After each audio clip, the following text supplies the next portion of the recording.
They're sending cheerleaders to fly hornets now. The laughter hit her like turbulence. Marlo Adler didn't flinch, didn't blink, just sat in the back row, hands folded, while an entire squadron decided she was nothing worth noticing. They called her Mouse, whispered it in hallways, taped a cartoon to her locker. They had no idea who they were laughing at, because Marlo hadn't come to this base by accident. Her father died here 9 years ago, a routine training flight, 3 pages redacted, a closed casket, and a mother too terrified to ever say why. Marlo had spent 9 years chasing that silence, until the day her call sign hit the briefing room like a gunshot. Revenant. The room went dead silent, because that name wasn't given for confidence. It was earned surviving something nobody talks about, and the man who buried her father's death 9 years ago. He was standing right there, still in command, still smiling. He had no idea the storm circling his base wasn't weather. It was her. Marlo Adler stepped off the transport van at Naval Air Station Cormorant Point, with a duffel bag on one shoulder and her father's old flight watch on her wrist. Gray sky, gray runway, gray hangars stretched out along the flight line like teeth, in a jaw that hadn't decided yet whether to bite. Nobody welcomed her. That was fine. She hadn't come for a welcome. She'd come for a name on a wall she hadn't seen yet. A name she'd been carrying since she was 18 years old, standing on a different tarmac, waving at a jet that never came back the way it was supposed to. 27 years old now, first day. New squadron, new uniform, still stiff at the collar, and already, before she'd even found the ready room, she could feel the eyes. They found her walking the flight line, helmet bag under one arm, trying to read the hangar numbers stenciled above the bay doors. 4 pilots leaning against a maintenance cart, flight suits half-zipped, coffee cups sweating in the humidity. One of them elbowed the guy next to him. That her? Has to be. Nobody else that small. Laughter. Not loud. Not cruel enough yet to be called cruel. Just enough to make her shoulders want to curl inward. She didn't let them. Hey! One of the men stepped half out from the group, grinning, a little too pleased with himself. You lost, sweetheart? Admin's the other building. She kept walking. Didn't slow. Didn't speed up, because that was the first rule she'd taught herself a long time ago. Never give them the reaction they're fishing for. Not the first day. Not the first year. Maybe not ever. Guess she doesn't talk, someone called after her. She let the door of the squadron building swing shut behind her before she let her jaw unclench. Inside, the ready room smelled like burnt coffee and gun oil and old carpet that had absorbed 100,000 boots. Rows of worn chairs. A whiteboard scrawled with a flight schedule in handwriting too aggressive to be anyone's first language. And near the back wall, half in shadow, a corkboard covered in photographs. Pilots. Old deployments. Faces she didn't recognize yet. She would recognize one of them soon enough. But not today. Today she found a seat in the back row, set her helmet bag down at her feet, folded her hands, and waited the way she'd learned to wait, patient as weather. The laughter started before she'd even settled. Would you look at this? A voice, easy and carrying, the kind that had clearly never once worried about being overheard. They're sending cheerleaders to fly hornets now. The room erupted. Not just a chuckle. A real, rolling laugh that bounced off the cinder-block walls and came back twice as loud. Even one of the instructors near the front smirked into his coffee mug before he caught himself and looked away. Marlo didn't turn her head, didn't blink, just sat there with her spine straight and her eyes on the whiteboard, memorizing the flight schedule like it was the only thing in the room worth her attention. Because the moment she gave any of them a flicker of a reaction, that flicker would become the story. The story would become the nickname. And the nickname, once it landed, never came off. She knew that the way she knew her own pulse. A man dropped into the seat 2 rows ahead and turned around just enough to get a look at her. Tall. Built like he spent his off hours making sure everyone knew it. Sharp jaw, sharper grin, the kind of confidence that had never once been tested and had therefore never once been earned. What's the matter, princess? He said. Cat got your tongue? Someone in the front row snorted so hard he had to set his coffee down. Marlo looked at the man for exactly 1 second. Long enough to register his face. Not long enough to give him anything else. Then she looked back at the whiteboard. His grin faltered for just a fraction of a second, the tiniest crack in the varnish before he covered it with a shrug and turned back around, muttering something to his buddy that made them both laugh again. She didn't catch the words. She didn't need to. By the end of the first briefing, she had a name. Not the one on her IDD badge. Mouse. It started as a whisper somewhere near the front of the room. By the time the CO dismissed them, it had made its way to the back, passed hand to hand like a rumor with wings. She heard it. Of course she heard it. She'd been hearing versions of it her entire career, in one form or another, since the day she first walked into a room full of men who'd already decided what she was, before she said a single word. Quiet. Small. Harmless. They had no idea.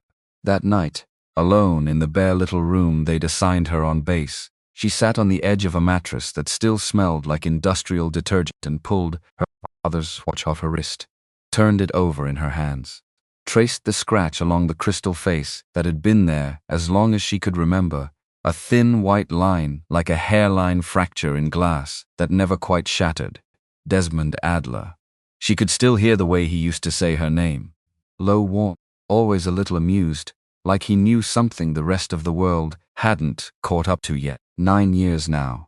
9 years since she'd stood on a different runway, 18 years old and trying so hard not to cry that her whole face had gone numb with the effort, watching him climb the ladder into his jet, for what everyone told her afterward was a routine training flight. Routine training flight. That was the phrase in the official report. 2 words that had rearranged the entire architecture of her life, and then closed the book on it, like there was nothing more to say. She didn't believe those 2 words. Hadn't believed them for 9 years. Not once. It's not for a single day. Because a routine training flight didn't produce a report with 3 pages redacted in black. Because a routine training flight didn't come with a closed casket and a commanding officer who wouldn't meet her mother's eyes at the funeral.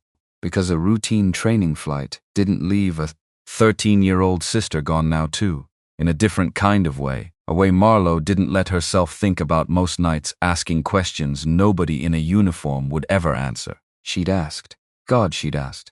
Letters. Phone calls. A visit to a records office in her early 20s that had gotten her nothing but a polite, immovable wall of silence. Until she found the assignment board. Until she found this base. Cormorant Point. The same unit her father had once flown out of, folded quietly into a transfer list like it was nothing. Like it didn't mean anything at all. It meant everything. She had requested this posting herself. Filled out the paperwork with hands that didn't shake, because she'd trained them not to shake a long time ago. Told the assignment officer she wanted operational flying, wanted a fleet squadron, wanted exactly this base and no other. And when he'd asked why, mildly curious, she'd given him a reason that was true without being the truth. Family history here, sir. He hadn't asked what that meant. Nobody ever did. People rarely asked the questions that actually mattered. They asked the easy ones. The ones with easy answers. She set the watch on the nightstand, face up, the way her father used to leave it before he flew, and she lay back on the thin mattress and stared at the ceiling until the base finally went quiet outside her window. Tomorrow, there would be more laughing. She could live with that. She'd lived with worse. The first week blurred into the second, the way weeks did when a person kept their head down and did the work in front of them. Flight briefings. Systems checks. Familiarization flights over water that all looked the same shade of gray-green, whitecaps stitched across the surface like scars that never fully healed. She flew clean, flew quiet, never volunteered a word more than the mission required, which only seemed to make it worse. Because silence, she was learning all over again, made men nervous in a way noise never did. Noise they understood, noise they could match, could compete with, could win against. Silence gave them nothing to grab onto, so they grabbed at whatever they could invent instead. Someone left a cartoon taped to her locker on a Thursday morning. A crude sketch of a mouse in an oversized flight helmet, whiskers drooping, eyes wide and terrified. Underneath in block letters, squadron mascot. She stood in front of it for exactly 3 seconds. Long enough to look. not long enough to react. Then she peeled the tape off carefully, so it wouldn't tear the metal paint beneath it, folded the paper in half, then in half again, and dropped it in the trash can at the end of the row. Behind her, low voices. Not low enough, she's not even mad. That's the creepy part. Creepy little mouse. She didn't turn around. Kept walking toward the flight line, boots hitting the tarmac in a rhythm that didn't change, didn't hitch, didn't give them anything at all. That evening, on the radio during a routine formation flight, a voice she was starting to recognize, smooth, self-satisfied, always just a little too loud on an open channel, cut through the static with a laugh in it. Careful, boys. Mouse is in the air. Don't let her scare you. More laughter garbled through 3 or 4 different mics at once. Marlowe keyed her own mic exactly once. Copy, she said. Flat even. Nothing more. The laughter died a little faster than it usually did, as if her calm had cost them something they hadn't expected to pay. She almost smiled at that. Almost. Because that was the thing none of them understood yet, and wouldn't for a while. She wasn't quiet because she was scared of them. She was quiet because she was studying them. Every laugh, every jab, every careless word on an open channel told her something. Who panicked under pressure and covered it with noise. Who flew clean and who flew loose. Who respected the maintainers on the flight line and who walked past them like furniture. Who checked their 6 out of habit and who got lazy the second the adrenaline faded. She was building a file in her head. Names, patterns, weaknesses. Not because she wanted revenge, though there were nights, alone in that small room with her father's watch on the nightstand, when the word revenge sat closer to the surface than she liked to admit. She was building the file because somewhere in this squadron, in this base, in the 9-year-old silence around her father's death, there was a truth. And truths didn't hand themselves over to people who announced their intentions. Truths hid from noise. Marlowe had learned, a long time ago, how to become the kind of person truths didn't notice walking past. The pilot who called her Mouse on the radio had a name, Beckett Merrick, callsign Hawk, and by every account she'd gathered in her first 2 weeks, the best stick in the squadron. Fastest hands, sharpest instincts. The kind of confidence that filled a room before he even opened his mouth. He also, she noticed, never lost. Not in the simulator, not in the debriefs, not in the informal arguments that broke out over beers at the club on Friday nights about who could outturn who in a phone booth furball. The lead instructor decided to test that.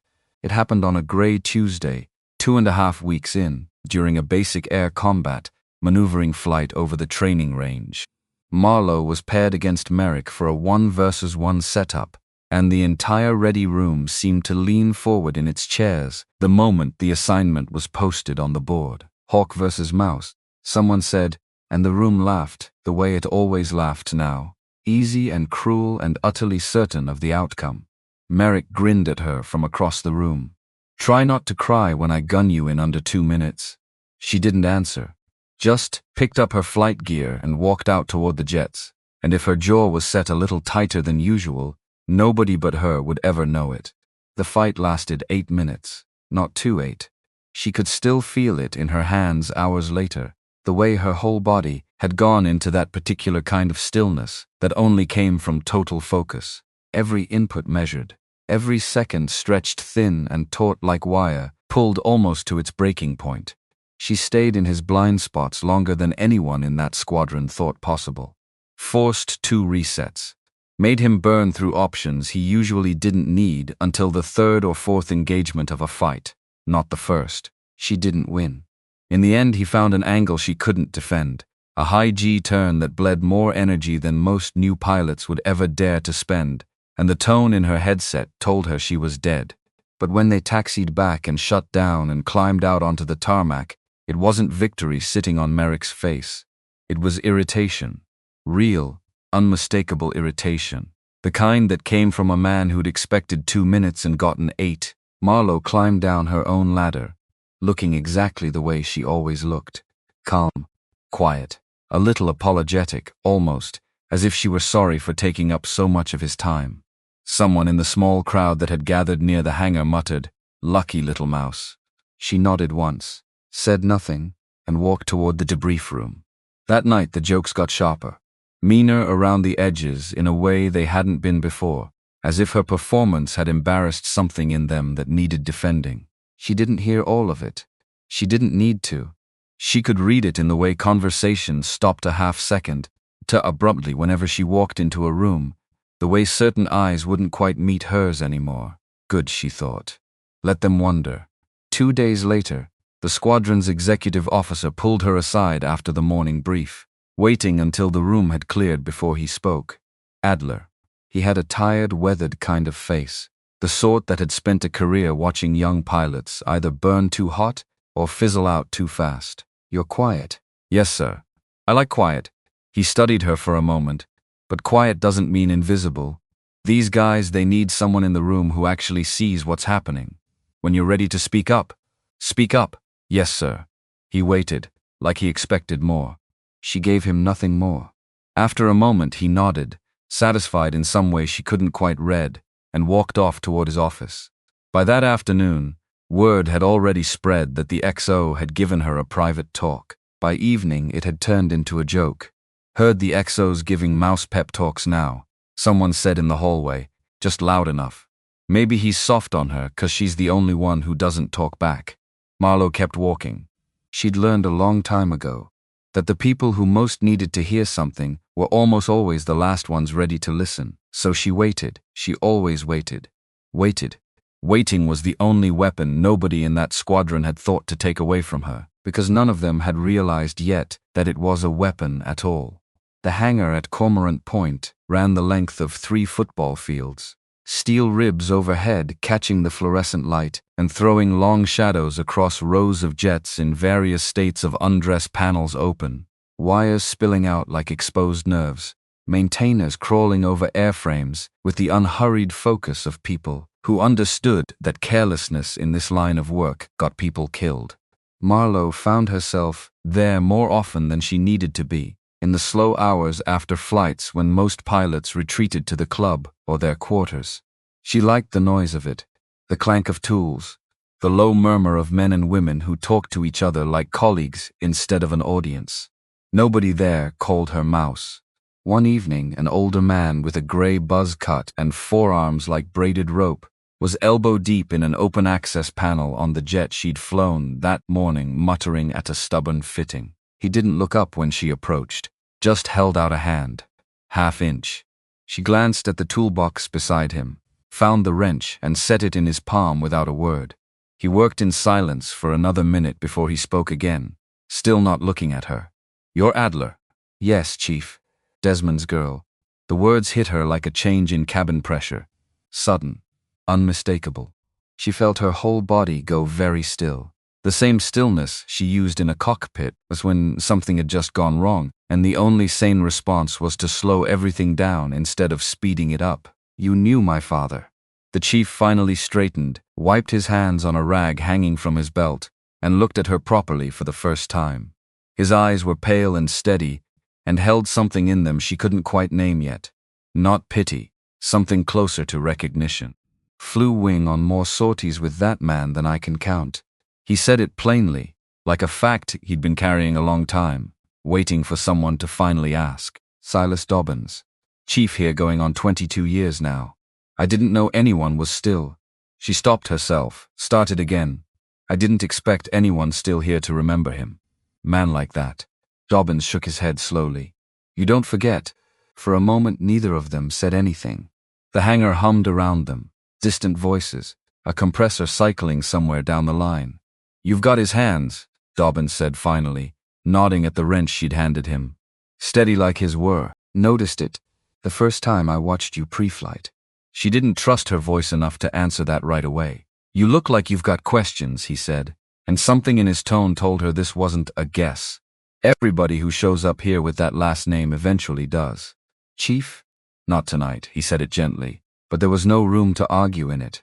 Not here. Too many ears in a hangar.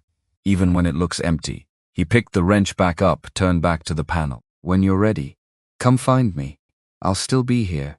She stood there a moment longer, watching the back of his gray head bent over the open airframe, and felt something in her chest loosen just slightly for the first time in weeks. Not answers. Not yet, but a door. The first one anyone had opened for her since she'd arrived. The squadron building had a long corridor near the back that most pilots walked past, without a second glance, dim lighting. A row of framed photographs and plaques, honoring pilots who'd served with the unit over the decades. The kind of wall that existed in every squadron on every base, and that everyone eventually stopped seeing entirely. Marlowe found it on a Sunday afternoon when the building was nearly empty, most of the squadron off base for the day. She walked its length slowly, reading names she didn't recognize, under photographs faded soft with age. Men in flight suits from decades she'd only read about, deployment patches, a folded flag in a shadow box, dedicated to a name she didn't know. And then she found him. The photograph was smaller than she remembered it being, tucked near the end of the corridor, where the light was dimmest, as if someone had chosen the spot deliberately. Desmond Adler, younger than she'd ever seen him look, grinning at the camera with the particular ease of a man who loved exactly what he did for a living. Underneath, a small brass plate, in memory of those who did not return. No details, no explanation. Just his name among 6 others. The dates all clustered within the same terrible week 9 years ago, as if the base itself had decided the less said, the better. Marlowe stood in front of that photograph for a long time. Long enough that the light through the corridor window shifted, the afternoon sliding toward evening without her noticing. Because this wasn't a coincidence. It never had been. She'd known, in some buried, half-admitted way, from the moment she'd filled out the transfer paperwork, that this was exactly where the request would lead her. But knowing something in theory and standing in front of the physical proof of it, his name pressed into brass on a wall he'd never see again, were 2 entirely different kinds of knowing. This was his unit, his squadron, his hangar, his flight line, maybe even his exact aircraft tail number, still flying somewhere out there, with a new pilot's name stenciled under the canopy rail, which meant the answers she'd spent 9 years chasing weren't scattered across some abstract bureaucracy she'd never be able to touch. They were here, in this building, possibly in the very room she was standing in.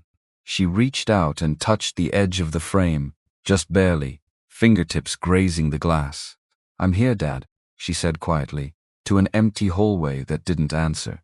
Until a door somewhere down the corridor opened and closed, footsteps approaching, and she pulled her hand back fast enough to look, to anyone who might have seen, like a woman simply admiring an old photograph. That night she called her mother. Margaret Adler answered on the 3rd ring, the way she always did, like she'd been sitting by the phone without quite admitting it to herself. Marlowe. Just her name, warm and careful all at once, the way her mother said it, whenever she wasn't sure yet whether the conversation ahead was going to be an easy one. "Hi, Mom. How's the new base?" Marlowe sat on the edge of her mattress, watch on the nightstand, catching the last of the evening light. "Fine." Settling in. A pause on the line.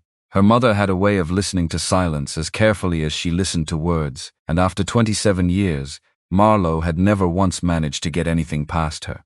"Where exactly?" Margaret said slowly. "Did they send you?" Marlowe closed her eyes. Cormorant Point. The silence that followed lasted long enough that she checked to see if the call had dropped. "Marlowe." Her mother's voice had changed. Lower now. Tighter. "Tell me you didn't request that base. Mom, tell me it was random assignment. Tell me the Navy just put you there, and you had no say in it. I can't tell you that." Another silence, worse than the first. When Margaret spoke again, there was something raw underneath the careful calm she usually kept in place. "I asked you for one thing. One thing in 9 years. I asked you to leave it alone. I know what you asked." "Then why?" "Because I can't," Marlowe said, and her voice cracked in a way she hated, in a way she rarely let it. "Because every year that passes, it gets harder to breathe around it, instead of easier. Because you and I both know that report doesn't add up, and somebody made sure it never would, and I am done pretending I don't need to know why." Margaret didn't answer right away. Marlowe could hear her breathing on the other end of the line, could picture her exactly. Standing in the kitchen of the house Marlowe had grown up in, one hand braced against the counter, the way she always braced herself, before saying something difficult. "There are things about that base," Margaret said finally. Quiet now, almost too quiet to hear, that I never told you. Not because I wanted to keep them from you. Because I was afraid of exactly this. You standing right where he stood, asking seems questions that got him. She stopped herself. Got him what, Mom? Nothing. The word came out too fast, too final. I didn't mean anything by it. Mom, I have to go, sweetheart. Please, please just be careful there. That's all I'm asking. The line went quiet, dial tone humming in Marlowe's ear, and she sat there for a long moment, with the phone still pressed to the side of her face, her mother's unfinished sentence sitting in her chest like a stone she couldn't set down. Got him what? She didn't sleep much that night. The base commander's office sat at the top of a short flight of stairs in the administration building, a room with tall windows overlooking the flight line, and a desk kept so tidy it looked more like a museum display than a working surface. Marlowe stood at attention in front of it 3 days later, called in, along with the rest of the newly arrived pilots, for a formal welcome she suspected mattered less than the impression it was meant to create. Colonel Garrison Blakely was younger than she'd expected for his rank, silver-templed but fit, with the kind of composed, unhurried presence that filled a room without needing to raise its voice. He moved down the line of new arrivals with practiced ease, a word for each of them, a handshake, a brief, assessing look that told Marlowe he was cataloguing every one of them far more carefully than his easy tone suggested. When he reached her, he paused a half-second longer than he had for anyone else. Adler. He said the name slowly, almost testing the shape of it in his mouth. That's an unusual name to see on this base. Something in her chest went very still. Sir? Nothing. He recovered smoothly, the pause folding itself away behind a practiced smile. Just familiar is all. Welcome to Cormorant Point, Lieutenant. He extended his hand, and she shook it, his grip firm and dry and utterly unreadable. I expect good things. Thank you, sir. He moved on down the line to the next pilot, already smiling, already saying the next name, and if Marlowe hadn't spent 9 years training herself to notice the smallest cracks in composed surfaces, she might have missed it entirely. But she hadn't missed it. That half-second pause, the flicker behind his eyes before the smile closed back over it, quick and practiced, like a door pulled shut before anyone could see what was on the other side. He knew the name, not the way Dobbins knew it, warm and grieving and unguarded. Something else. Something that had made a man who clearly controlled every inch of his own face lose control of it, however briefly, however small. She filed it away with everything else. Another piece in a puzzle she was only beginning to see the shape of. Later that week, the squadron gathered for a full briefing ahead of an upcoming detachment, several weeks of extended training operations at sea, the kind of assignment that separated the pilots who could be trusted under real pressure from the ones who only performed well when the stakes were still theoretical. The ready room was packed, every seat filled, the air thick with the usual noise, boots scuffing the floor, side conversations bleeding into each other, someone flicking a folded piece of paper across 2 rows like they were still in middle school. Marlowe took her seat in the back, same as always, helmet on the table in front of her, hands folded. The operations officer stood at the podium and began working through the flight schedule, and when he reached the section assigning call signs for the detachment, the room quieted the way it always did for that particular moment. Call signs mattered. You didn't choose your own. You earned it, or you got handed a warning wrapped up as a joke, and everyone in the room understood the difference. Merrick Hawk. The pilot in question leaned back in his chair, arms crossed, unsurprised. Delgado Viper, O.C. Reaper. Down the list he went, name after name. Each one met with a nod or a smirk from somewhere in the room. Then he reached the end of the roster and paused. And Adler. A few heads turned. Someone near the front smirked, already anticipating the punchline. Still no call sign? A voice called out, not bothering to lower itself. Even the new guys usually get one by now. The ops officer glanced down at his clipboard, then back up, his expression unreadable. Actually, he said, she has one already. The room went still in a way Marlowe had never heard it go still before. Not polite silence. The other kind. The kind that landed on a room full of fighter pilots, like sudden pressure change, ears popping, breath catching.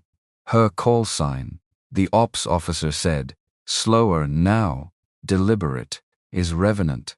Silence. Someone near the middle of the room whispered, half to himself, "What did he just say?"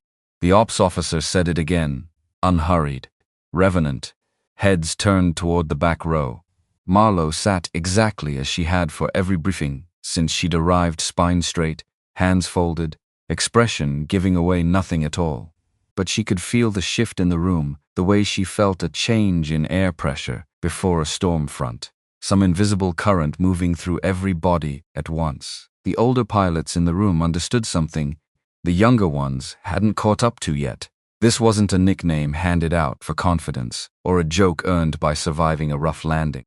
Names like that got issued for exactly one reason, and everyone who'd spent enough time in this line of work knew the shape of that reason, even if they'd never said it out loud. Merrick leaned forward in his chair. All the easy arrogance drained clean out of his face. "That's not possible," he said, and for the first time since she'd arrived, his voice had lost its polish. "She's brand new." The ops officer didn't smile. "She's not as new as you think." He turned a page on his clipboard and kept moving through the briefing as though nothing had happened, but the damage, if that was even the right word for it, was already done.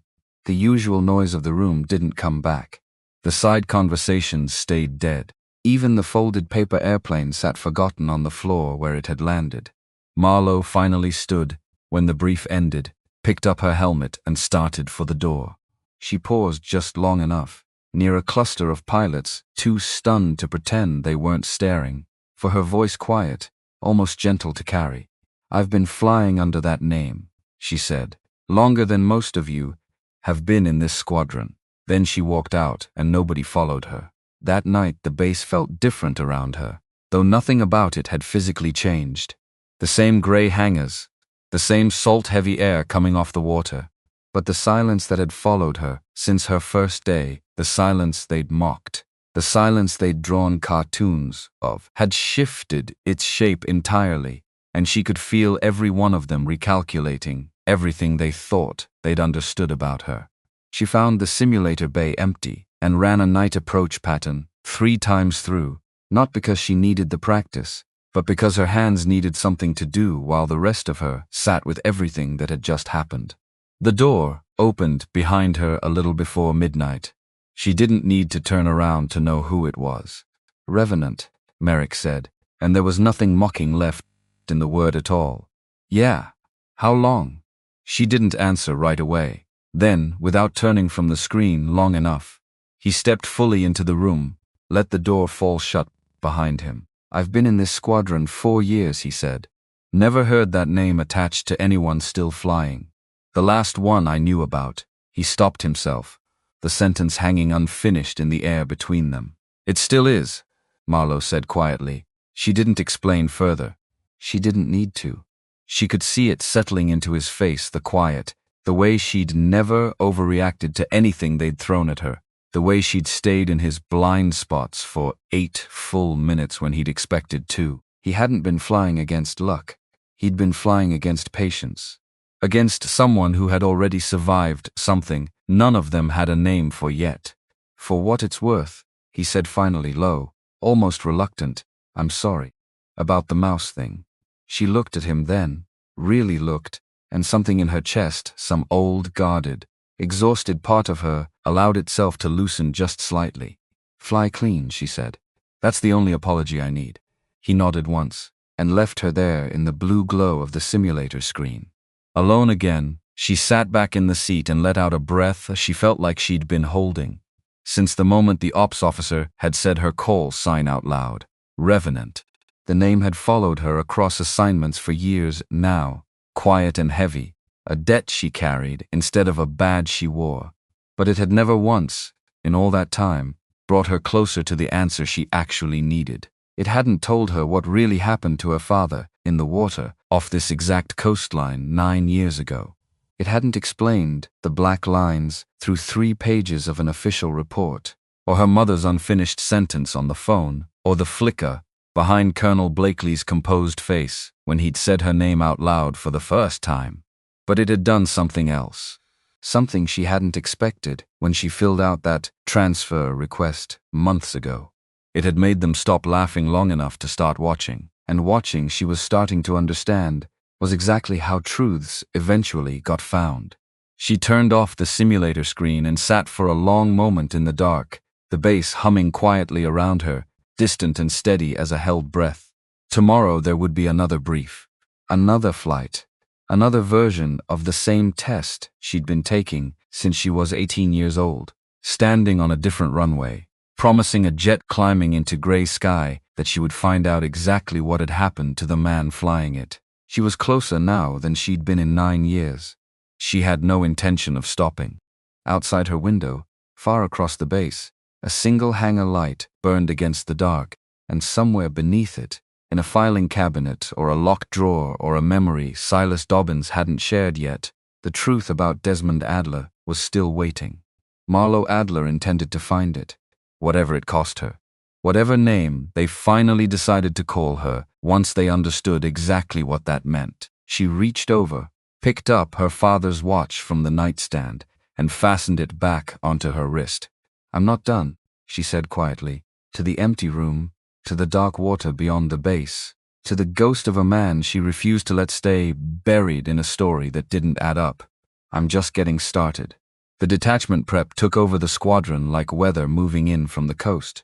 Checklists, load plans, maintenance schedules stretched thin across 3 shifts, and underneath all of it, a current that hadn't existed 2 weeks earlier, the current of a squadron quietly, carefully, recalibrating everything it thought it understood about the pilot they'd called Mouse. Nobody called her that anymore. Not out loud. Not where she could hear it. Marlo noticed the shift in small ways first. A nod in the hallway that used to be a smirk. A seat left open beside her in the ready room, instead of 2 rows clear on either side. Merrick Hawks started showing up to pre-flight checks a few minutes before she did, like he wanted to be there when she arrived, instead of watching her walk past. She didn't trust it, not fully, not yet, because trust was expensive, and she'd learned the hard way that people paid it out slowly, and took it back all at once.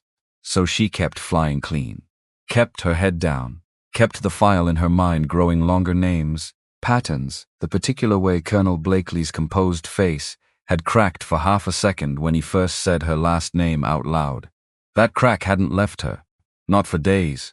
She turned it over at night, the way she used to turn over her father's watch, worrying at the edges of it, trying to find where it opened.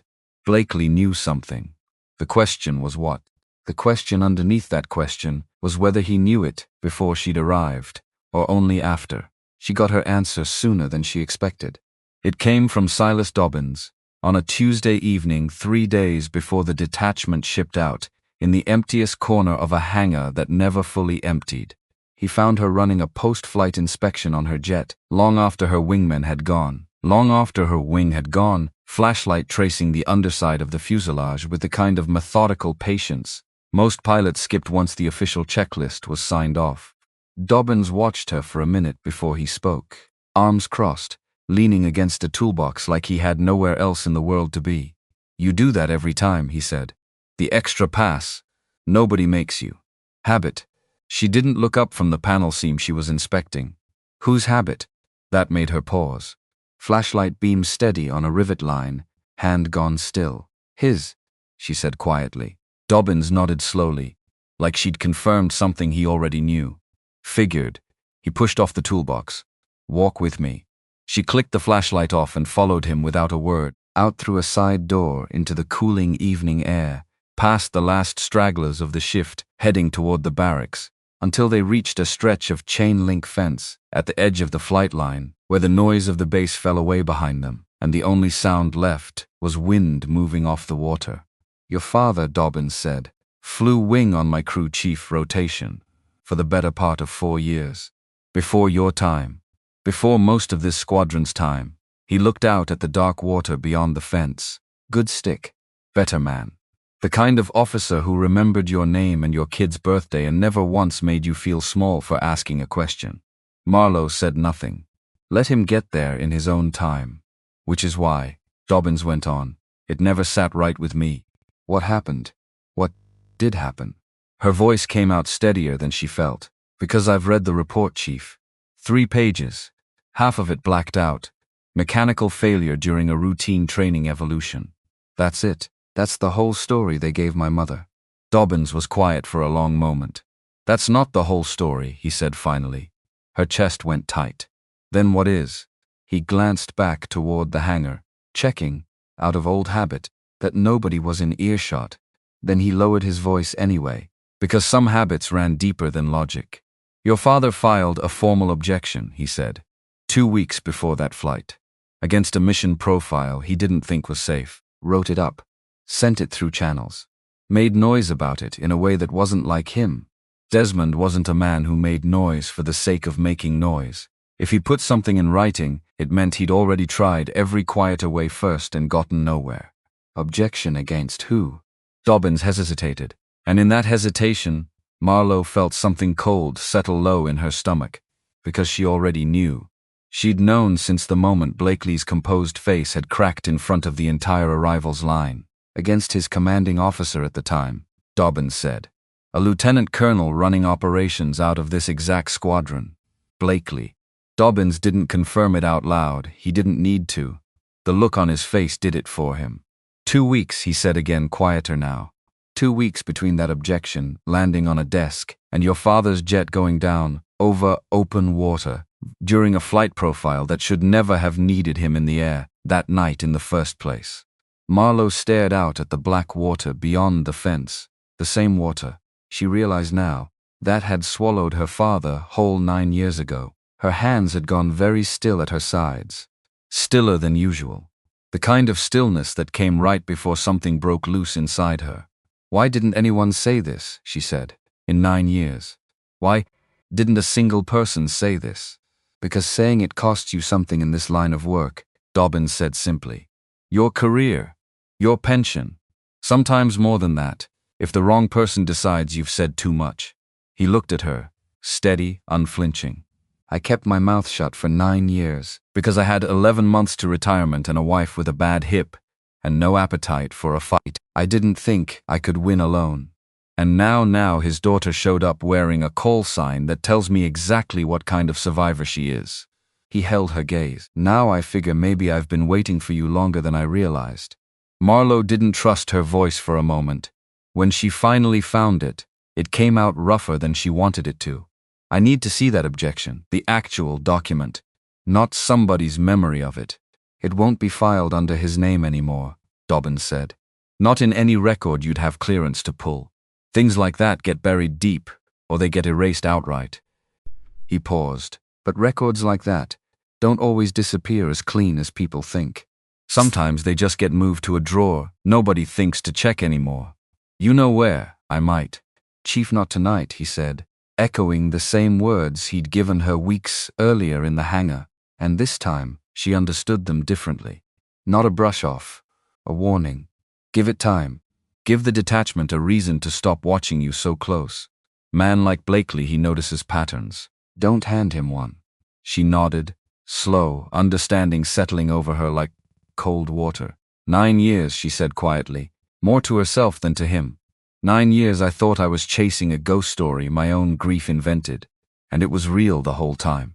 Somebody just made sure I'd never be able to prove it.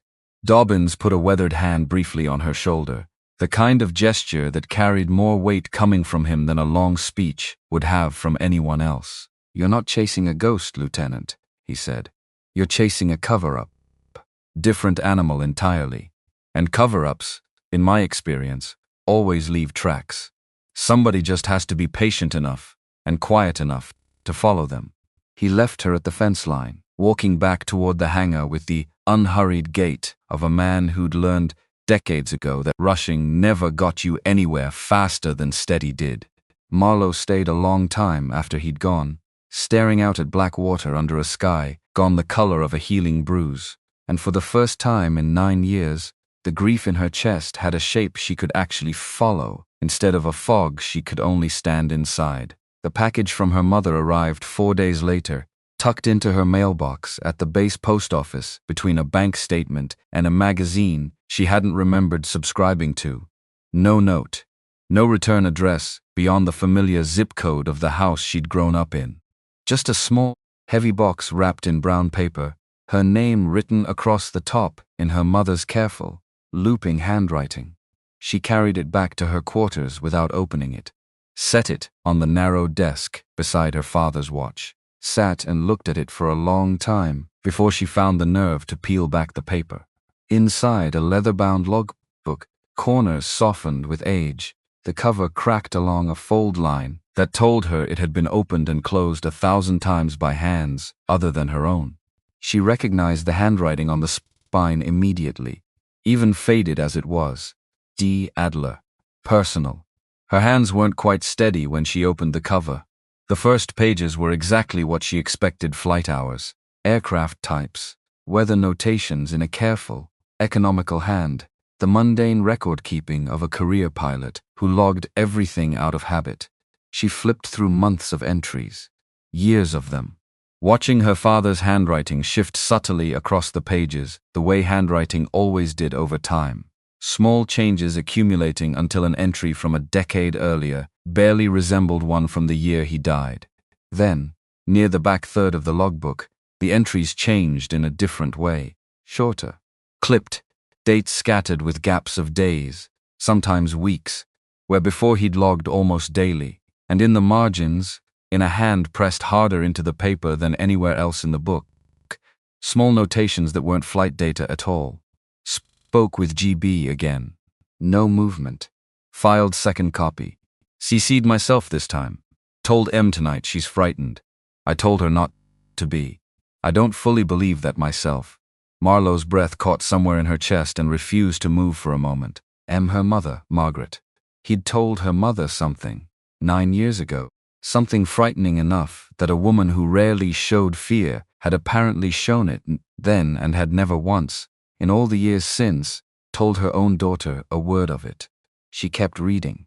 Component failure rate on the modified units is not what maintenance is reporting up the chain. I've seen the raw numbers myself.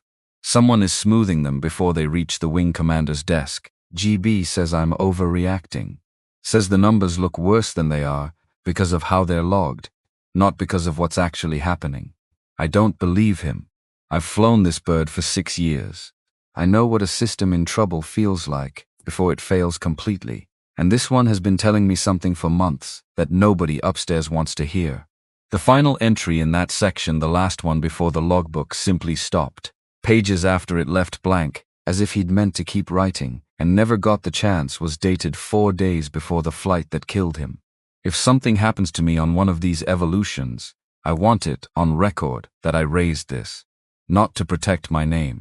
To protect whoever they put in that cockpit after me. Marlowe sat with the open logbook in her lap for a long time, the base quiet outside her window, her own breath the loudest sound in the room. Because there it was. Not a rumor. Not a grieving daughter's suspicion dressed up as fact. Her father's own hand writing down exactly what he'd feared 4 days before it happened to him. And GB. 2 initials that lined up with a name she now knew far too well. Garrison Blakely. She read the entries again, and then a third time, until the words had burned themselves into her the way certain sentences do, permanent as scar tissue, which meant her mother had known something at least, since the night her father came home, frightened enough to say it out loud, and had carried that fear alone for 9 years, close enough to the surface that a single question about a base assignment had nearly cracked her open on the phone weeks earlier. Got him what, Mom? Marlowe finally understood the sentence her mother had never let herself finish. Got him killed. She didn't sleep that night. Sat instead with the logbook open on her lap, reading and rereading, memorizing the shape of her father's fear, until she could have recited it in her sleep. Somewhere past 2 in the morning, she finally reached for her phone, thumb hovering over her mother's name, for a long moment before she set the phone back down. Not yet. Not until she had more than a dead man's private fears and a set of initials that could still, in theory, belong to someone else. She needed proof that would hold up to more than grief. She needed the objection Dobbins had told her about. The official one, filed through channels, with her father's name on it in ink that couldn't be argued away as a private diary entry, written by a man under stress. Somewhere on this base, that document still existed. She intended to find it. The archive building sat at the far edge of Cormorant Point, a squat concrete structure that looked, from the outside, like exactly what it was, a place designed to be forgotten. Marlowe had walked past it a dozen times, without giving it a second glance, the way most people on base did, until Dobbins mentioned it to her in a low voice during a maintenance walk-around 6 days into the detachment prep. "Records that get pulled from active files don't get destroyed," he said, running a hand along a fuel line, eyes on the aircraft instead of her, out of old habit. "Regulations don't allow it. Not officially. They just get moved to storage nobody bothers checking." Building 14. West Wing, 2nd floor. Past the climate records. Nobody's touched since the Clinton administration. "How do you know that?" "Because I've spent 22 years watching this base bury things it doesn't want to deal with," he said. "You learn where the graves are, eventually, even if nobody ever hands you a map." "I don't have clearance for record storage." "No," he agreed. "But maintenance does routine inventory sweeps through that building twice a year. Happens to be scheduled for this week." He finally looked at her. "I could use an extra set of hands. Unofficially. Nobody questions a maintenance detail carrying a clipboard." She understood exactly what he was offering, and exactly what it would cost him if it went wrong. "Chief, if this comes back on you, let me worry about that." His voice was quiet, final. "Man doesn't get to 22 years in this line of work by being careless. I'll manage the risk. You just need steady hands and a good memory, because we won't have long, and nothing leaves that building. You read it, you remember it, you put it back exactly where you found it." 2 nights later, under a low bank of cloud that blotted out most of the moon, Marlowe followed Dobbins through the side entrance of Building 14, with a clipboard she didn't need and a heartbeat she couldn't quite slow down. The West Wing smelled like old paper and dust, and the particular mustiness of a room that recycled the same stale air for years at a time. Rows of gray filing cabinets stretched back into shadow, labeled in faded stenciling that told her exactly how long some of these records had been waiting here, forgotten. Dobbins moved with the unhurried confidence of a man who'd walked this exact path before.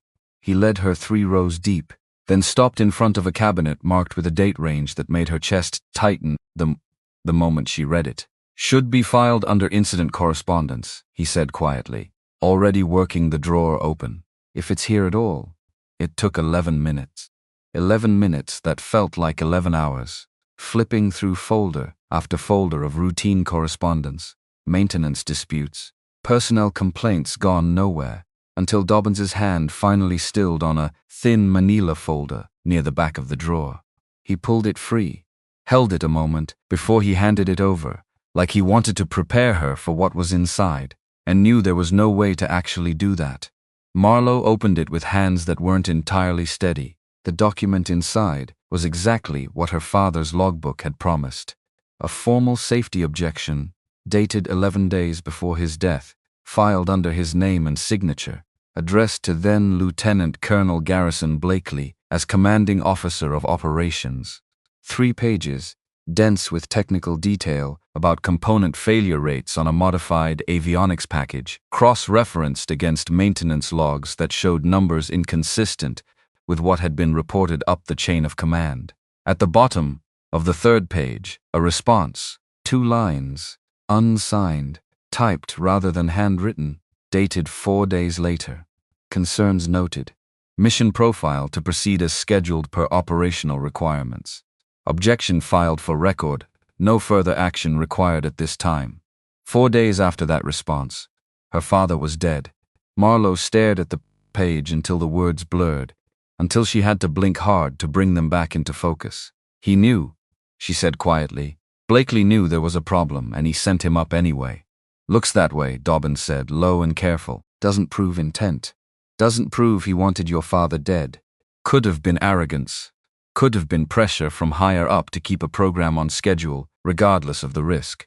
He paused. "But it proves he knew." And it proves the official report, the one calling it an unforeseeable mechanical failure, was written by someone who understood exactly how foreseeable it actually was. That's enough to open an investigation. That's enough to get both of us court-martialed for accessing sealed records without authorization, Dobbins said, not unkindly, just honest. We need more than what we can read in a dark room at midnight. We need a way to bring this into the light that doesn't end with you getting quietly reassigned somewhere they can keep an eye on you, and me losing a pension I've spent 22 years earning. Marlowe photographed the document with her phone, hands shaking slightly, despite everything she'd trained herself to control, and returned the folder exactly where they'd found it, exactly the way Dobbins showed her, until the drawer looked like it hadn't been touched in years. They left the building the way they'd entered it. Quiet, careful, nobody watching, except somebody had been watching. She just didn't know it yet. The change in Colonel Blakely's behavior toward her was subtle enough, at first, that she almost convinced herself she was imagining it. A question during a routine briefing that felt sharper than it needed to be.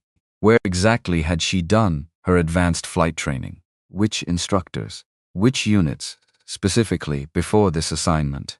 An unscheduled review of her personnel file that her yeoman friend in administration mentioned in passing, careful and low, like she wasn't entirely sure she should be saying it at all. Colonel pulled your whole record himself, not through the normal request system. Walked into the file room and asked for it directly. A conversation, half overheard through a cracked office door, between Blakely and someone on the phone, his voice pitched lower than she'd ever heard it, controlled in a way that felt less like calm, and more like a man holding something down by force. I need everything on Desmond Adler's file cross-referenced, immediately. And I need to know exactly how his daughter ended up requesting this specific posting. Marlowe kept walking before she could be caught listening, heart hammering hard enough that she felt it in her throat. He knew. Not suspected. Knew. Confirmed, in whatever way men like Blakely confirmed things, that the quiet pilot he'd welcomed to his base 3 weeks ago with an unreadable flicker behind his composed eyes was the daughter of a man he'd sent to his death and then buried under 3 redacted pages and a closed casket. That night she called Merrick. Before she could talk herself out of it, he showed up at her quarters within 20 minutes, still in his flight suit, hair damp from a shower he clearly hadn't finished. She let him in without preamble, and something in her face must have told him this wasn't a social visit, because his usual easy grin was already gone by the time he crossed the threshold. What happened? Blakely knows who I am. Merrick's jaw tightened. Knows what, specifically? That I'm Desmond Adler's daughter. That I requested this base on purpose. She sat on the edge of her bed, hands clasped tight enough that her knuckles had gone pale. That I've probably been asking questions he doesn't want answered. Marlowe. He said her real name instead of the call sign, quiet, careful, and something about that steadied her more than she expected. What exactly have you found? She hesitated, weighed how much to say, then decided, watching his face, that trust had to start somewhere. And 8 minutes of aerial combat and one honest apology in a simulator bay had brought him further than she'd let anyone else on this base get in weeks. She told him. The logbook, the objection, the typed unsigned response that sent her father up anyway. Dobbins, and the archive building, and the initials GB, scrawled in fear across a dead man's private pages. Merrick listened without interrupting, his face going harder and paler with every sentence, until by the end he was staring at the floor like he was recalculating an entire career's worth of assumptions. I've flown for that man for 2 years, he said finally, never once thought. He stopped, shook his head. This detachment, the one shipping out in 3 days. Blakely handpicked the flight assignments himself this time. Usually that goes through ops. He did it personally. Marlowe felt something cold settle in her stomach. Where am I assigned? Lead position on the night training rotation. Merrick's voice had gone flat. Highest risk slot in the whole detachment. Worst weather window. Longest overwater leg. He looked up at her. That's not a coincidence, is it? No, Marlowe said quietly. I don't think it is. Neither of them said the word out loud. They didn't need to. It sat in the small room between them, heavy and unmistakable, the same shape her father's logbook entries had traced 9 years earlier. Someone with the power to write a flight schedule had decided quietly, without ever raising his voice or breaking his composed expression, that the daughter asking questions was about to become a problem that solved itself in bad weather over open water. "I'm not backing off the assignment," Marlowe said, before Merrick could suggest it. "If I request a reassignment now, he'll know exactly why. And it won't stop him. It'll just make him more careful next time." "So what? You fly straight into whatever he's setting up?" "I fly it clean," she said. "The way I fly everything. And I make sure that this time, unlike 9 years ago, there's a record of exactly what happens up there that he can't quietly redact after the fact." Merrick studied her for a long moment, something shifting behind his eyes, respect, maybe, or fear on her behalf, or both at once. "Then you're not flying it alone," he said. "I'm your wingman on that leg. Officially, unofficially, whatever it takes. He wants to stack the deck against you. He's going to have to deal with both of us." Marlowe felt something in her chest loosen, just slightly, the same way it had the night Dobbins first put a hand on her shoulder at the fence line. "Why?" she said quietly. 3 weeks ago you didn't know my name without a joke attached to it." Merrick was quiet for a moment, looking at her with none of the easy arrogance he'd walked in with weeks earlier. 3 weeks ago, I didn't know what I was looking at," he said. "Man who mocks something because he doesn't understand it, that's not confidence. That's just fear wearing a better outfit." He held her gaze. "I know what I'm looking at now."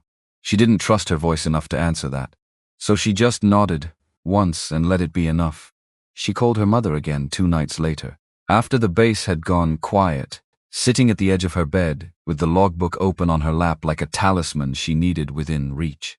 Margaret answered on the second ring, this time, faster than usual, like she'd been waiting. "Marlowe, I found his logbook, Mom." No preamble. She didn't have the patience left for careful approaches. "The one from his last year, the one you sent me." A long silence on the other end of the line. "I wondered how long it would take you to open it," Margaret said finally, quiet, almost relieved, as if some enormous weight had just shifted position after 9 years of holding still. "You knew what was in it." "I typed some of those entries myself years before things got." Margaret's voice caught. "Before it got bad enough that he stopped telling me everything, to protect me," he said, as if not knowing protected either of us. "You knew about Blakely." The name hung in the silence between them for a long moment. "I knew there was a man," Margaret said carefully, "who your father argued with more in his last month than in 6 years of flying together.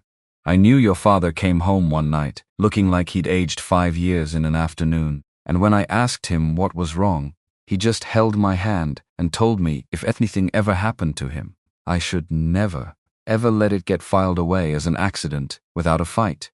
And then it happened," Marlowe said, "and you didn't fight." She regretted the words the moment they left her mouth, sharp and unfair, but she couldn't take them back, and some raw, exhausted part of her didn't entirely want to. Margaret was quiet for a long moment. When she spoke again, her voice had gone thin, stretched over something Marlowe had never heard in it before. "I had a 13-year-old and a 9-year-old, she said. "I had a folded flag and a closed casket and a man in a uniform standing on my porch, telling me the investigation was complete and there was nothing more to discuss. I had no money for lawyers and no proof beyond a dead man's private fears. And every single person I tried to ask a question of made it very clear, in very polite language, that continuing to ask would not end well for the family he'd left behind." "Mom, I was terrified," Margaret said, and now her voice was shaking outright. "Not of the truth, of losing you too. You were so much like him even then.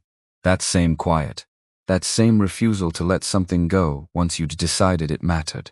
I watched you grow into exactly the kind of person who would eventually ask exactly the questions he asked. And I spent 9 years terrified of the day it finally happened, because I already knew what happened to people who asked those questions on that base." Marlowe closed her eyes, the fight draining out of her all at once, replaced by something rawer and far more painful. "I'm not angry at you," she said quietly. "I'm angry at what they made you into. What they made both of us into. A family too scared to say a dead man's real story out loud. I know, Margaret whispered. I know, sweetheart. And I am so sorry it took me 9 years to send you that logbook instead of 9 days. Why now? A long pause. Because you already went there, Margaret said. Whether I sent it or not, you already put yourself in the exact place I spent 9 years terrified of. And I decided, God help me. I decided that if you were going to walk into that fire, regardless of anything I said, I would rather you walk in with your father's own words in your hands than walk in blind. Marlowe pressed the heel of her hand against her eyes, holding back something that had been building in her chest since the moment she'd first opened that cracked leather cover. I'm going to finish what he started, she said. I need you to know that, whatever it costs. I know, Margaret said softly. I've known since the day you filled out that transfer request, even though you never told me directly what you were doing. A mother knows. A shaky breath on the line. Just please be careful, Marlowe. I have already buried one Adler who thought the truth was worth any price. I am not equipped to bury another. I'll be careful. That's not a promise your father ever kept, Margaret said, and there was something almost like a broken laugh underneath the words. But I'll take it anyway, because it's all either of us has ever had to hold on to. They stayed on the line a while longer, neither of them saying much of anything else that mattered, just the quiet, steady comfort of two voices refusing to hang up first. When the call finally ended, Marlowe sat in the dark for a long time, her father's logbook open in her lap, her father's watch on her wrist, and felt something inside her settle into a shape it hadn't held in 9 years. Not closure. Not yet. Resolve. The final 3 days before the detachment shipped out moved fast in the way dangerous things always seemed to move, too fast to properly brace for, too slow to escape. Marlowe flew every training sortie assigned to her with the same clean precision she always had, giving Blakely nothing, no hesitation, no visible awareness that she understood exactly what he was building toward. But underneath the calm, she was building something of her own. Dobbins helped her make a second, careful photograph of every page in her father's logbook, storing copies somewhere off base, somewhere Blakely's reach couldn't follow, in case anything happened to the physical copy or to her. Merrick quietly briefed 2 other pilots he trusted on the exact parameters of the night training leg, without explaining why, simply insisting they fly the profile by the book, no shortcuts, no deviation, full documentation on every system check. If something's rigged, he told them, it'll show up in the paperwork. Somebody just has to be paying close enough attention to catch it.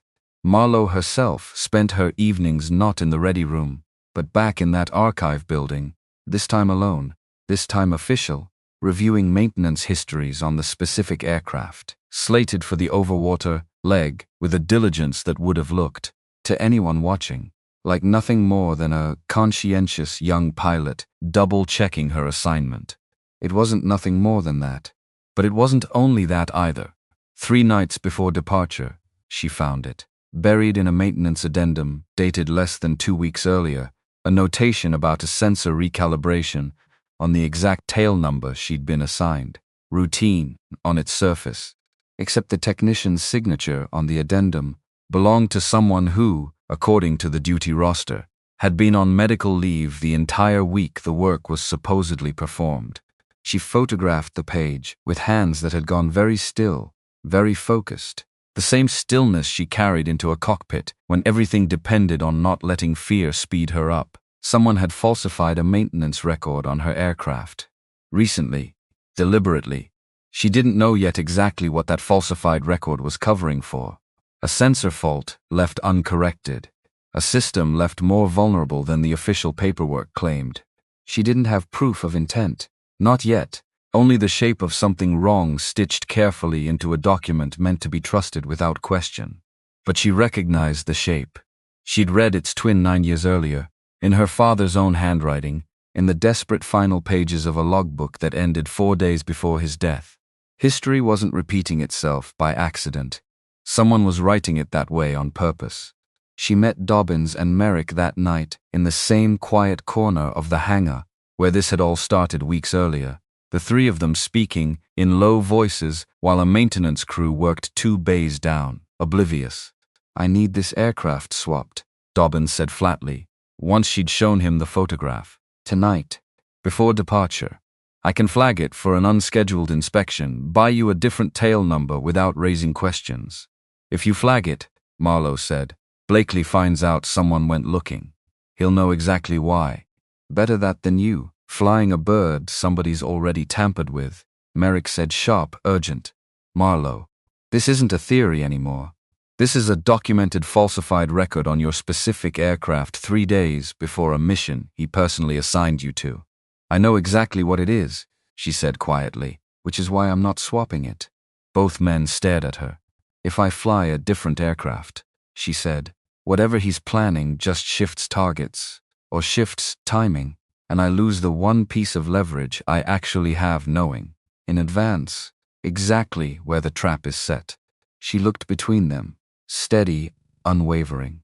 "I fly the assigned aircraft, but I go in with full knowledge of what's wrong with it, full documentation of the falsified record, and both of you flying close enough to witness whatever happens in real time."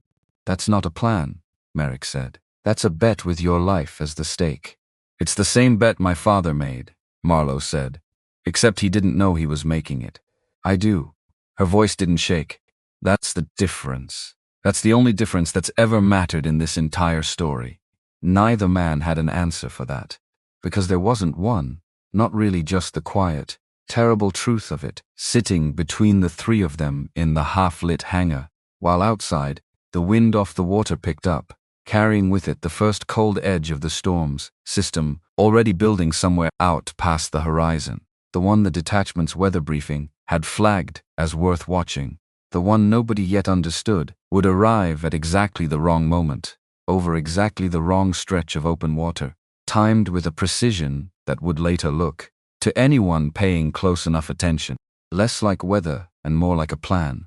Marlowe looked out through the open hangar bay at the darkening sky, her father's watch steady on her wrist, and felt the last of her hesitation settle into something harder and more certain. 3 days. Whatever Garrison Blakely thought he was building toward, she intended to be standing on the other side of it when it finally broke, not as a victim repeating her father's ending, but as the daughter who had spent 9 years learning exactly how not to be surprised by it. She just prayed that knowledge would be enough. The detachment shipped out under a sky the color of wet slate, low clouds pressing down over Cormorant Point like a lid nobody had bothered fastening properly. Weather briefings had been flagging the system for 2 days. A slow-moving front stacking up off the coast, promising rain by nightfall and worse by midnight, the kind of forecast that made cautious commanders push training schedules back a day. Blakely didn't push anything back.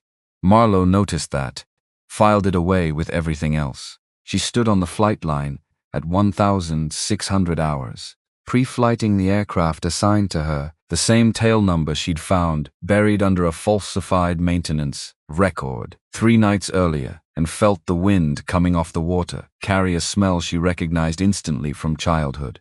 Ozone. Salt. The particular electric tension that arrived before a storm decided exactly how bad it intended to be. Because that was the thing about weather like this. It didn't announce its intentions early. It let you commit first. She ran her hands along the fuselage the way she always did, methodical, unhurried, the extra pass Dobbins had noticed weeks ago and correctly identified as her father's habit living on inside her own. Except tonight the extra pass wasn't habit. Tonight it was surveillance. She was looking for anything the falsified record might be hiding. A loose panel, a sensor housing that didn't sit quite flush. Anything her eyes could catch that a technician's forged signature had tried to bury. She found nothing visible, which told her nothing except that whatever was wrong lived somewhere she couldn't see with a flashlight, and bare hands on a public flight line with eyes on her from 3 directions. Merrick found her there, helmet under his arm, jaw set. "Weather's getting worse than forecast," he said, low. "Ops just pushed the night intercept window back 2 hours. Straight into the leading edge of the front instead of ahead of it. Let me guess. Marlowe didn't look up from the panel seam she was checking. Blakely approved the change personally. Blakely requested the change personally. Merrick's voice had an edge to it she hadn't heard before, not arrogance, something closer to controlled fury. Ops officer tried to push back. Said conditions would be marginal at best for the overwater leg. Blakely overruled him. Said the squadron needed to train in realistic conditions, not ideal ones. That's not entirely wrong, Marlowe said quietly. Pilots do need to train in bad weather. That's not the part that worries me. Then what does? She finally looked up at him. The part that worries me is that my father's incident report says almost exactly that. Word for word. Realistic training conditions. Mission profile to proceed as scheduled. Merrick's face went very still. Because there it was. Not a coincidence stacked on a coincidence. A pattern with a signature on it. And the signature belonged to the same man twice, 9 years apart, standing at the center of 2 storms he'd personally decided not to avoid. I'm requesting a formal deviation, Merrick said. I'll go over his head if I have to. Don't. Marlowe's voice was steady, certain. The second you fight him on this openly, he knows exactly how much we've found. He adjusts. Buries it deeper. Waits for a version of this we won't see coming next time. She closed the panel, latched it, met his eyes. I need him to think he's still ahead of us. That's the only way this ends with proof, instead of just another quiet reassignment somewhere far from any answers. And if it ends the other way, Merrick said, quiet now, careful, if it ends the way it ended for him. Marlowe didn't answer that right away. She looked out past the flight line, toward the water, toward the gray wall of weather building on the horizon, like something patient and deliberate, and felt her father's watch cool against her wrist. Then at least this time, she said finally, there'll be 2 witnesses who know exactly what really happened. That's more than he had. They launched at 2,140 hours, 4 aircraft in a staggered formation, climbing out through a ceiling that had already dropped lower than the brief promised. Rain streaked the canopy within minutes. Below, the water had gone the color of gunmetal, white caps visible even in the fading light, the kind of sea state that made every pilot in the formation go a little quieter on the radio than usual. Marlowe flew lead on the night intercept profile. Merrick tucked in on her wing, 2 junior pilots trailing in a loose formation a half-mile back. One of them a 24-year-old named Dexter Coates, barely 6 months out of flight school. Eager in the particular way young pilots were eager before the job had taught them what eagerness actually cost. Checked in on the radio with a voice pitched slightly too high for how calm he was trying to sound. Lead 3. Ceilings dropping faster than the brief called it. Copy 3. Marlowe's voice stayed level, deliberately so. The same flatness she'd used weeks earlier when Merrick had mocked her over an open channel and gotten silence back instead of the reaction he wanted. Maintain assigned altitude. Report any system anomalies immediately. Copy lead. Because that was the job now, wasn't it? Not just flying her own aircraft clean. Watching every other voice on the frequency for the exact moment fear started leaking through composure, the way it had for a strange pilot on a strange night 9 years ago, that nobody but a dead man's logbook had ever bothered to record honestly. The first 20 minutes were routine, which was its own kind of unbearable, because routine, out here tonight, felt less like safety and more like the held breath before something finally exhaled. It exhaled at 2,206. Marlowe felt it before she fully understood it. A subtle wrongness in the response of her stick, a half-second lag that shouldn't exist, gone almost as fast as it arrived. She ran a quick systems check. Everything nominal on the display, which told her nothing, because a falsified maintenance record wouldn't announce itself on a screen designed to trust the very paperwork that had been forged. She keyed her mic. 2, this is lead. Confirm you're tracking my flight path clean. No anomalies from your position. A pause, longer than radio lag accounted for. Lead 2. Merrick's voice had gone tight, confirmed. You just had a half-second control surface lag on your left aileron. Visible from here. There it was. Marlowe's chest went cold and very, very still. The same stillness she'd trained into herself since she was 18 years old on a different runway. watching a jet climb into a sky that never gave it back. Because a control surface lag on this exact aircraft, on this exact tail number, after a falsified sensor recalibration 3 nights before departure, was not a coincidence. It was a signature. The same one 9 years apart, written into metal, instead of paper this time. Copy 2. Her voice didn't waver, though everything underneath it wanted to. Continuing profile. Monitor me close. Lead, you sure that's continuing profile? She said again, flatter this time. And Merrick, God bless him, understood exactly what she meant without needing it spelled out further. Not recklessness. Documentation. If something was wrong with this aircraft, she needed it to fail or almost fail with witnesses close enough to see it happen in real time. Not buried afterward in a report written by the same hands that had buried the first one. The lag returned at 2,214, longer this time. A full second of unresponsive stick before the system caught back up, the aircraft yawing slightly before correcting itself. Marlowe's hands moved through it with the precision of 9 years of preparation, the precision of a woman who had spent almost a decade training for exactly this moment, without ever fully admitting that's what she was doing. Lead 2. Merrick's voice had lost every trace of its usual ease. That's getting worse. Recommend you abort and return to base. Negative. Marlowe scanned her instruments again, forcing her breathing into the slow, measured rhythm she'd trained into herself for exactly this kind of moment. If I abort now, this gets written up as pilot error or equipment fatigue, and the falsified record disappears into whatever excuse gets written after the fact. I need this documented while it's actively happening, with 2 aircraft confirming it independently. Marlowe, I'm not my father, she said, sharp and sudden, cutting through the storm static. I know exactly what's happening to this aircraft. And exactly why. He didn't have that, I do. That's the whole difference. Silence on the line for a moment. Then quieter, copy lead. Staying on your wing.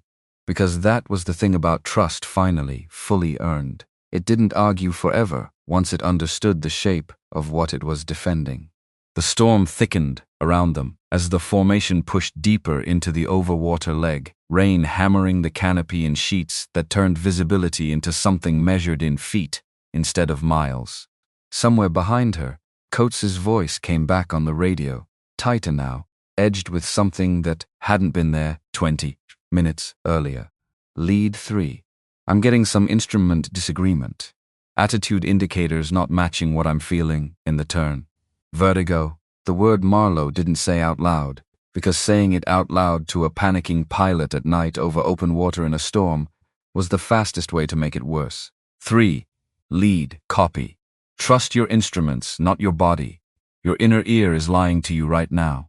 Your instruments are not. I don't think I'm level, lead. It feels like I'm your level, Marlowe said, and something in her voice the same flat, unshakable calm that had once made an entire squadron of men uncomfortable enough to invent a nickname for it cut through the young pilot's rising panic like a hand closing around a shaking wrist. Look at your attitude indicator. Not the horizon, not your body. The indicator. What does it say? A pause. Ragged breathing on the open channel. Wings level, Coates said finally quieter.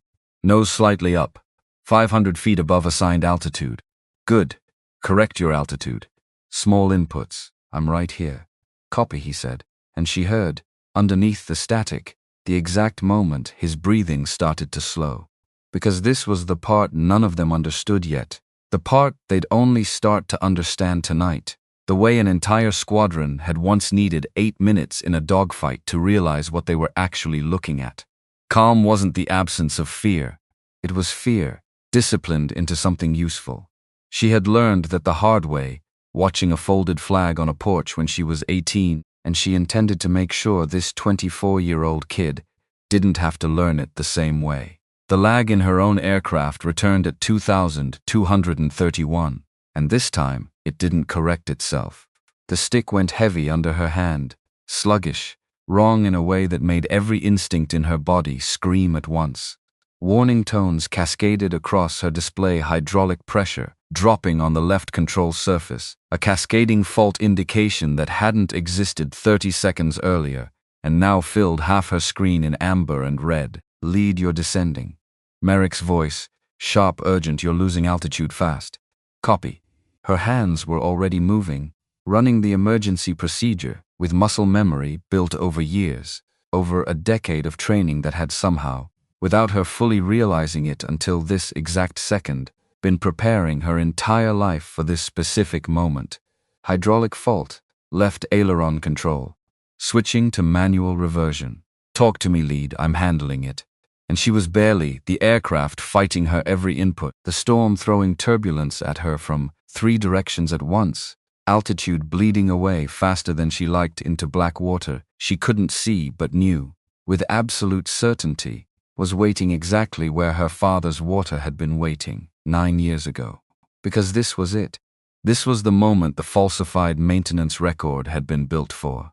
Somewhere in that routine sensor recalibration, someone had left a fault in the hydraulic system deliberately understated, timed to manifest exactly here, exactly now, in exactly the worst possible conditions, on exactly the pilot Garrison Blakely had personally assigned to fly it. History wasn't repeating itself, it was being repeated, on purpose, by the same hand that had written it the first time. 2. This is lead. Her voice stayed level even as her arms fought the stick, even as sweat ran cold down her spine. Despite the chill in the cockpit, I need you documenting everything. Timestamps, altitude readings, my exact radio calls. All of it. Already doing it, Merrick said, tutting fast. Marlowe, can you make it back to the ship? Working on it.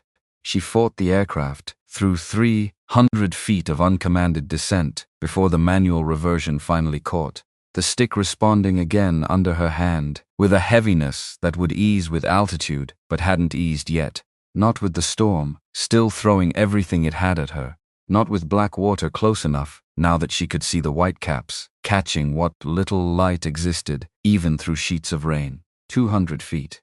Her mind supplied the number with brutal clarity, the same clarity that had kept her alive through worse than this, once, years ago, in water that had taken everything from her except her life and the reason she'd spent every day since determined to use it. Because she knew this feeling. She'd lived this feeling before, in a different jet, in a different storm, and she had promised herself, floating alone in freezing water with a beacon she wasn't sure anyone would hear, that if she survived it, she would never again let fear make her choices for her. She wasn't going to let it make this one either. Manual reversion holding, she called out, voice steadier now, the aircraft finally, grudgingly, responding to her corrections. Climbing. 100 feet per minute. Slow but climbing. Copy, lead. Relief, raw and unguarded, in Merrick's voice for just a moment before he caught himself and folded it back into professional calm. You're clear of the water. Keep climbing. She climbed. Slow, deliberate, every input measured against an aircraft that fought her the entire way, until the altimeter finally read numbers that let her breathe again, until the storm's grip on her began barely, incrementally to loosen. Lead 3, Coates's voice, small and shaken. IU is everyone. Everyone's fine. 3, Marlowe said, and meant it, and felt something in her chest crack open, with the sheer relief of being able to say it and have it be true. Maintain your heading. We're taking this formation home. They landed 40 minutes later, 4 aircraft touching down in sequence on a runway slick with rain, ground crews waiting under floodlights, with the particular tension of people who'd been monitoring a formation flight through weather nobody wanted to be monitoring flights through. Marlowe's hands didn't stop shaking until nearly an hour after she'd shut down her engine. Dobbins met her at the base of the ladder, face carved with an expression she'd never seen on him before, somewhere between fury and relief, holding a data recorder pulled from her aircraft systems already, moving fast, efficient, the way a man moved when he understood exactly how much a piece of evidence was worth and exactly how little time existed to secure it before someone with more authority decided it should quietly disappear. Hydraulic fault, he said, low, urgent, walking beside her toward the hangar. Manual reversion required. That's not a sensor glitch, Lieutenant. That's a system deliberately left vulnerable and dressed up on paper to look routine. His jaw was tight. I already pulled maintenance history on this exact fault pathway. Matches almost line for line with your father's aircraft. Almost. Your father's system failed completely, Dobbins said quietly. Yours didn't. Because you knew what to look for before it happened, and you had a wingman flying close enough to document every second of it in real time. He held up the data recorder. This plus Merrick's radio log, plus the falsified maintenance signature we already photographed. That's not suspicion anymore, Lieutenant. That's a case. Marlowe stood in the rain-soaked dark outside the hangar, water running off her flight suit, hands finally beginning to steady, and felt 9 years of grief reorganize itself, one final time, into something that finally had a shape sharp enough to cut with. Then let's build it properly, she said. Because he's not going to get a second chance to bury this one. The next 72 hours moved with a strange, compressed urgency, the kind of time that felt both endless and instant, every hour packed with decisions that couldn't be undone once made.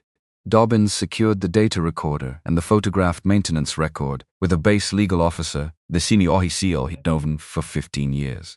A woman named Nothing, Marlowe, would ever forget because she was the first person in uniform on this entire base who looked at the evidence and didn't flinch, didn't hedge, didn't suggest quietly that perhaps this was a conversation better had through informal channels first. This goes to the Inspector General, she said flatly. Reviewing the file, Marlowe had assembled the logbook photographs, the falsified maintenance signature, the formal objection with its chilling unsigned response, the flight data from the storm mission, Merrick's corroborating radio log. Today, not next week. Today, before anyone with the authority to make this file disappear gets wind that it exists. He'll know it was me, Marlowe said. The moment this drops on his desk, he already knows, the legal officer said. Lieutenant, a man doesn't rig a hydraulic fault on a specific tail number assigned to a specific pilot without already knowing exactly why he's doing it. The only question left is whether he gets to control the narrative when this breaks, or whether you do. Marlowe thought of her father, 4 days before his death, writing a single sentence in a logbook he must have known, on some level, might be the last honest record he ever left behind. If something happens to me on one of these evolutions, I want it on record that I raised this. He'd raised it, and it had been buried anyway, because he'd raised it alone. With no one flying close enough to witness it, no data recorder pulled before the wreckage could be quietly explained away. She wasn't alone. That was the entire difference. The one she'd told Merrick weeks ago in a rain-soaked argument on a flight line. Neither of them had fully understood the stakes of yet. Send it, she said. The Inspector General's team arrived on base less than 48 hours later, a fact that told Marlowe, more clearly than anything else could have, exactly how seriously the evidence had landed. 2 investigators, a man and a woman, both career officers with the particular flat, unreadable calm of people who'd seen enough cover-ups in enough branches of the service to no longer be surprised by anything, no matter how high up the chain it climbed. They interviewed her first, then Dobbins, then Merrick, then Coates, then 3 other pilots who'd flown near enough to the incident to have relevant observations. They pulled records. Marlowe hadn't even known existed contract documentation for the modified avionics package her father had objected to 9 years earlier, budget line items, a program that, it turned out, had been quietly renewed and expanded twice in the years since his death, each renewal justified in part by safety statistics that, on closer examination, had been smoothed and adjusted in exactly the pattern her father's private notations had warned about. The full shape of it took another week to fully surface, but once it did, it was worse and, in its own terrible way, more coherent than Marlowe had allowed herself to imagine. The modified avionics program her father had objected to wasn't simply a flawed piece of hardware pushed into service too quickly. It was a program with a defense contractor attached, a contractor whose continued funding depended on maintaining safety statistics above a specific threshold required for contract renewal. Garrison Blakely, then a lieutenant colonel, overseeing operational testing, had a financial relationship with that contractor that hadn't been in any personnel file. Marlowe had access to consulting fees, paid quietly, routed through a private entity, discovered only when investigators subpoenaed records. The contractor never expected anyone to examine this closely. Her father hadn't just found a safety problem. He'd found a fraud. A commanding officer smoothing failure statistics to protect a funding stream he was personally profiting from, at the direct cost of the pilots flying the compromised hardware. And when Desmond Adler refused to let that go, quietly filed the formal objection, documented the raw numbers himself, made clear he intended to escalate it beyond the chain of command that had already failed to act. Garrison Blakely had made a choice. Not an accident, a choice. The investigators never found a document that said, explicitly, in writing, kill this pilot. Men like Blakely didn't leave documents like that. What they found instead was a pattern too precise to be coincidence. A mission profile approved against clear safety objections. A known vulnerable aircraft assigned to the one pilot pushing hardest for accountability.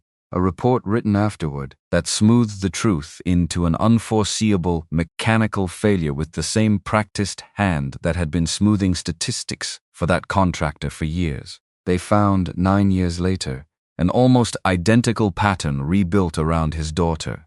The same falsified maintenance signature. The same insistence on proceeding through marginal weather. The same assignment of a compromised aircraft to the one pilot he understood, correctly, to be the greatest threat to everything he'd spent 9 years protecting. He hadn't just killed her father to protect a fraud. He'd been prepared to do it again. Marlowe learned all of this in a small, windowless conference room on base, sitting across a table from the two investigators, while Dobbins sat beside her, silent, his jaw working, his weathered hands folded so tight his knuckles had gone pale. "We have enough," the female investigator said finally, closing the folder in front of her. "Enough for a formal charge. Enough, frankly, for several. Obstruction, falsification of official records. And depending on how the physical evidence from your father's crash investigation holds up under new forensic review, potentially far more serious charges than that." Marlowe sat very still, absorbing words she had waited 9 years to hear and had never fully believed she actually would. "What happens now?" she said.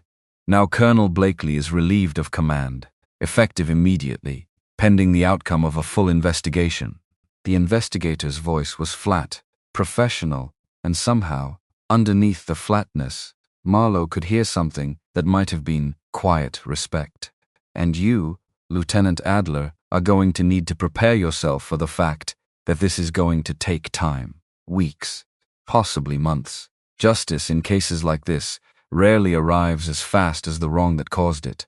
"I've waited 9 years, Marlowe said quietly. "I can wait as long as it takes to make sure it's done right this time." The investigator studied her for a moment, something almost gentle passing behind her professional expression. "Your father would be proud of that answer," she said. "For what it's worth, I've read his logs book. I've read his objection. I know exactly what kind of officer he was trying to be, right up until the end." She paused. "You're finishing something he started. Most people never get the chance. Fewer still have the discipline to actually take it." Marlowe didn't trust her voice for a moment. When she finally found it, it came out rough, raw, 9 years of grief finally beginning, just barely, to loosen its grip. "Thank you," she said, "for taking it seriously, for not letting it get buried again." "That's the job," the investigator said simply. "Sometimes the job actually works the way it's supposed to." Colonel Garrison Blakely was escorted off base 4 days later. In the quiet, unceremonious way these things happened, when the Navy wanted to control the narrative around them. No announcement over the base loudspeaker, no formal ceremony marking his removal. Just a car pulling up outside the administration building on an ordinary Tuesday morning, and a man in dress uniform being walked to it by 2 officers Marlowe didn't recognize. His composed face finally, completely cracked open, stripped of every ounce of the easy authority he'd carried the day he'd shaken her hand and said, with a flicker he thought nobody had caught, that her name was unusual to see on this base. She watched from the window of the ready room, along with half the squadron, all of them silent in a way that felt entirely different from the silence they'd once aimed at her. Merrick stood beside her, arms crossed, watching the same scene. 9 years, he said quietly. He got away with it for 9 years. He didn't get away with it, Marlowe said, watching the car pull away, watching a chapter of her life she'd carried like a stone in her chest for nearly a decade finally close. He just got a 9-year head start. That's not the same thing as getting away. The squadron gathered for a full briefing 3 days after Blakely's removal, the interim commander running through operational updates in the same clipped, businesslike tone every commander used, except this time, when he reached the section addressing recent events. The room went genuinely still, listening with an attentiveness Marlowe had never once witnessed in her weeks at Cormorant Point. "You've all heard some version of what happened," the interim commander said. "I'm not going to pretend otherwise, and I'm not going to insult your intelligence by pretending it doesn't matter. What I will say is this. Lieutenant Adler's actions over the past several weeks, her diligence, her composure under conditions that would have broken most pilots, twice, her experience level directly, led to the exposure of a fraud that has compromised this base's safety standards for the better part of a decade." He paused, looked directly at her, seated in her usual spot in the back row. "That kind of conduct doesn't go unnoticed. Not by this command." Marlowe kept her expression steady, the way she always did, though something in her chest had gone tight and warm all at once. After the brief broke up, pilots filtered past her in a slow, informal line, the way they had once filtered past with jokes and cartoons and a nickname she'd carried like armor for weeks.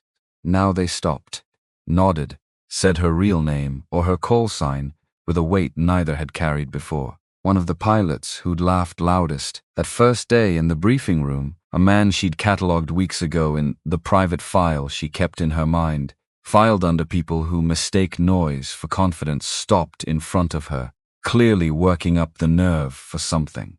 "I was wrong about you," he said finally. "We all were." "I know," Marlowe said, not unkindly, just honest. He waited, like he expected more an easy absolution, a joke to smooth the discomfort. She didn't give him either. Just held his gaze until he nodded once and moved on, the way people did when they finally understood that some debts didn't get cancelled with an apology alone. They got repaid with better conduct, going forward, and nothing less. Dexter Coates found her afterward, in the empty ready room, mission planning folder open on the table in front of her, the way it had been, in one form or another, for weeks. "Got a minute?" he asked, and she nodded, closing the folder, watching him settle into the chair across from her with the particular nervous energy of a young pilot who had something on his mind he hadn't fully worked out how to say yet. "I've been thinking about that night," he said finally. "The storm, the vertigo, the way you just talked me through it. No panic in your voice at all." "There was panic," Marlowe said honestly. "I just didn't let it drive." "How do you do that?" he asked. "Not let it drive." She considered the question seriously, the way she considered most things, turning it over before she answered. "You practice being calm long before you need it," she said finally. "Most people only learn that lesson after something's already gone wrong. I learned it early, learned it the hard way more than once." She met his eyes. "You get to learn it the easier way if you start now."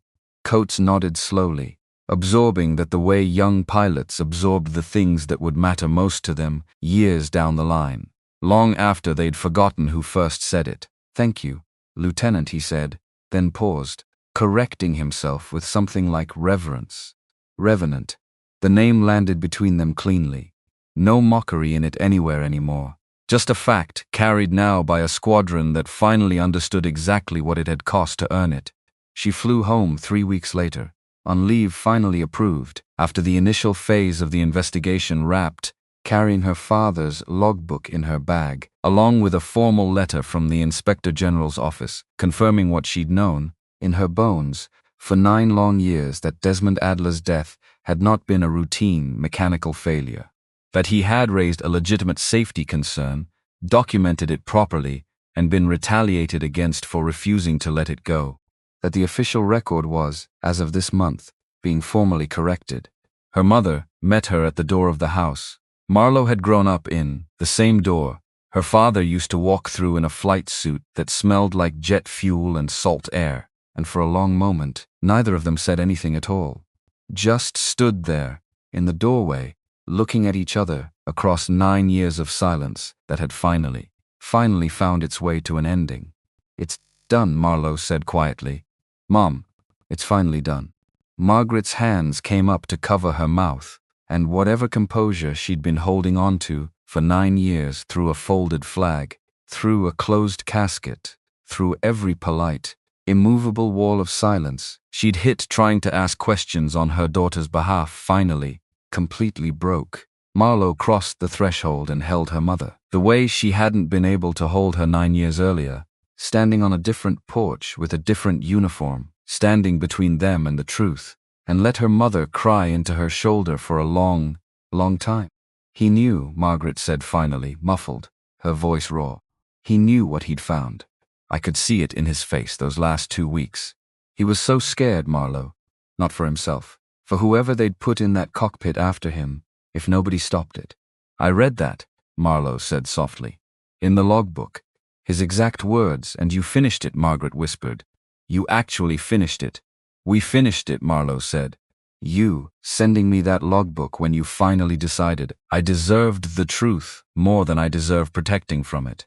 Chief Dobbins, who kept his mouth shut for 9 years because he had nowhere safer to say it until I finally gave him somewhere. Merrick flying close enough on my wing to document every second of a storm that could have ended exactly the way it ended for Dad." She pulled back, looked her mother in the eyes.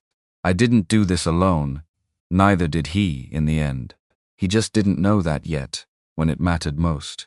They sat together that evening, at the kitchen table, the same table Marlowe remembered from childhood, her father's logbook open between them, and for the first time in 9 years, Margaret Adler let herself talk about her husband without flinching away from the parts that hurt.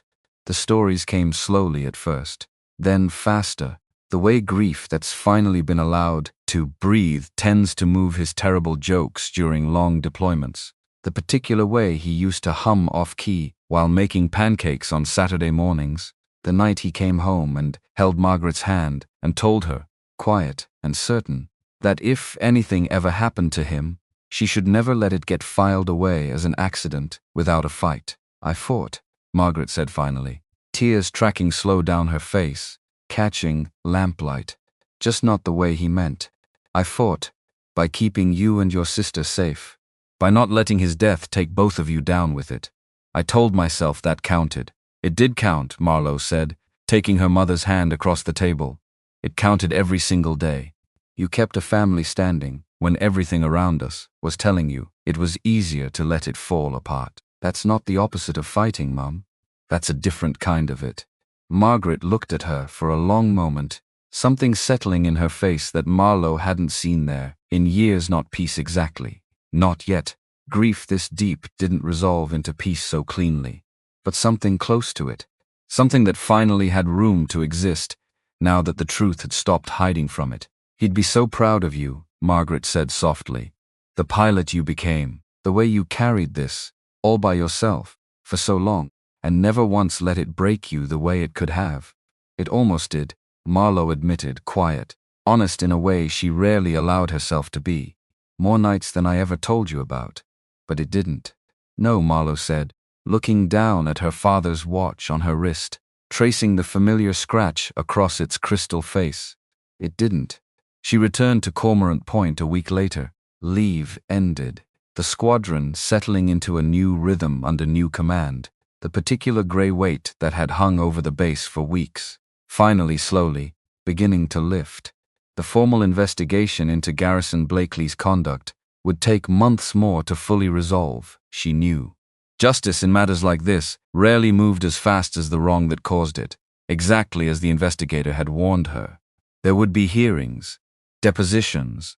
The contractor's financial records would need to be fully unwound, the true scope of the fraud fully documented, Other pilots' families who'd received their own version of the same routine mechanical failure explanation, over the years finally given the chance to ask the questions they'd never been allowed to ask before. Marlowe intended to be there for every one of those families, if they wanted her. She understood, now, in a way she hadn't fully understood before this all began, that grief carried alone calcified into something that could crush a person slowly, over years, the way it had almost crushed her mother, the way it had nearly crushed her too. Grief carried together, shared, documented, finally spoken aloud instead of buried under redacted pages could be survived instead. She flew a training sortie her first morning back, clear skies for once. The storm system that had nearly killed her weeks earlier long since moved on out to sea. Merrick flew wing on her, easy and steady the way he always did now, no trace left of the man who'd once called her mouse over an open channel and laughed when the whole squadron laughed with him. "Feels different," he said, over the radio, somewhere over calm water on their way back to base. "The whole squadron. Feels like we're finally flying the way we're supposed to." "It is different," Marlowe agreed. "Took long enough, you could have made it easier on yourself," Merrick said. "Walked in with the whole story already out in the open. Would have saved you weeks of getting called names by people too stupid to recognize what they were looking at." Marlowe almost smiled at that, the ghost of it pulling at the corner of her mouth, invisible behind her oxygen mask, but present all the same. "That would have been the easy way," she said. "I don't do the easy way anymore. Haven't for 9 years. "No," Merrick agreed, something like genuine admiration in his voice now. "I don't suppose you have." They flew the rest of the sortie in comfortable silence, the kind that no longer needed filling, the kind that came only after two people had survived something together and understood, without needing to say it out loud, exactly what that survival had cost and exactly what it was worth. That evening, alone in her quarters, Marlowe sat on the edge of her bed with her father's watch in her hand, turning it over slowly, tracing the familiar scratch across its crystal face one more time. 9 years. 9 years of questions nobody would answer. 9 years of a mother too frightened to speak and a daughter too determined to stop asking. 9 years of a truth sitting exactly where it had always been, not lost, never lost, just buried under 3 redacted pages and a closed casket and a commanding officer's carefully composed face, waiting for someone patient enough and quiet enough to finally dig it back up. She had been that someone.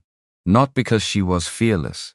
She'd been terrified more nights than she could count, flying toward a truth that could have ended her career, her freedom, possibly her life, the exact same way it had ended her father's. But because somewhere along the way, maybe in a hangar at midnight with a chief who remembered her father's hands, maybe in a simulator bay with a man who'd once mocked her and learned better, maybe on a phone call with a mother who'd spent 9 years protecting her from a truth she'd finally decided her daughter deserved to carry. She had learned the thing her father had tried to teach her without ever fully getting the chance to say it out loud. That quiet wasn't weakness, that it never had been, that the loudest people in any room were so often the most frightened of what silence might eventually reveal, and that the people willing to sit inside that silence, patient and watchful, waiting for the exact right moment to finally speak, were the ones who ended up changing everything.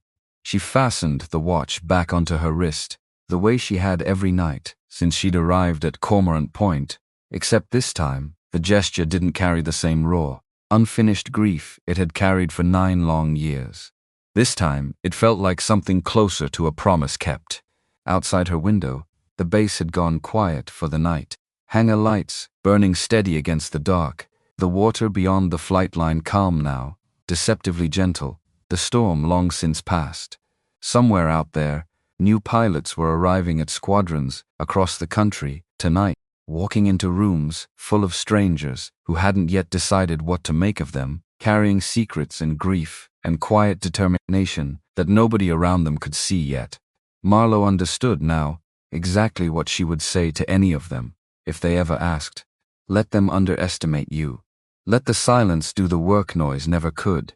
And when the moment finally comes, because it always comes, eventually for anyone patient enough to wait for it speak, not to prove them wrong, to finish what needs finishing. She turned off the light and lay back against the pillow, her father's watch steady against her wrist, ticking quietly in the dark, keeping time the way it had kept time for him, and now, finally, honestly, kept time for her. Tomorrow there would be another brief, another flight, another new pilot walking into a room that hadn't yet decided what to make of them. She would be ready. She always would be now. The quiet one. The one they'd mocked. The one who had never needed to raise her voice to make an entire squadron, and eventually an entire base, finally stop and listen. She closed her eyes, and for the first time in 9 years, she slept without the weight of unanswered questions pressing down on her chest, because there were no more questions left unanswered, only a truth, finally spoken, finally recorded, finally carried by more than just one grieving daughter's memory. Her father's name restored, her father's watch still ticking, and somewhere out past the flight line, in the calm dark water that had once tried to take everything from her, and instead, in the end, had only given her the proof she needed to finish what he started, the tide moved steady and even, indifferent to everything it had witnessed, the way tides always were. But Marlo Adler was not indifferent. She never would be again. She had a name now that meant something different than it once had. Not a warning anymore. Not a wound she carried alone. A promise kept. 6 months later, the plaque went up on a Tuesday morning, and Marlo Adler stood close enough to touch it. Not the small brass one at the end of the dim corridor. That one they replaced. The new one hung in the main lobby of the administration building, catching morning light through tall windows, polished bright enough that Marlo could see her own reflection in it if she looked too long. She tried not to look too long. Desmond Adler, Commander, United States Navy. Underneath, a single line that hadn't existed in any official record for 9 years. Lost while raising a documented safety concern later confirmed by formal investigation. No redaction. No blacked out lines. No routine training evolution smoothing the truth into something easier to file and forget. Just the truth. Finally, permanently in brass. Margaret stood beside her, one hand pressed flat against her chest, the other gripping Marlo's arm tight enough to leave marks that neither of them minded. The interim commander said a few words. Short, simple, the kind of speech that didn't need embellishing, because the plaque itself did all the talking that mattered. Dobbins stood at attention near the back of the small crowd, dress uniform pressed sharp, his weathered face unreadable, except for the muscle working steadily in his jaw. 22 years on this base. 22 years watching this exact wrong sit unaddressed. He didn't say much during the ceremony. He didn't need to. Afterward, once the crowd thinned and the officers filed back to their offices, and the morning settled into its ordinary rhythm again, he found Marlo standing alone in front of the plaque, still looking at it like she half expected the words to disappear if she blinked. He'd have hated the fuss, Dobbins said quietly, coming to stand beside her. He would have, Marlo agreed. Hated every second of it. Wouldn't have hated this part, though. Dobbins nodded at the brass. Wouldn't have hated knowing his daughter's the reason it's up there at all. Marlo didn't trust her voice for a moment.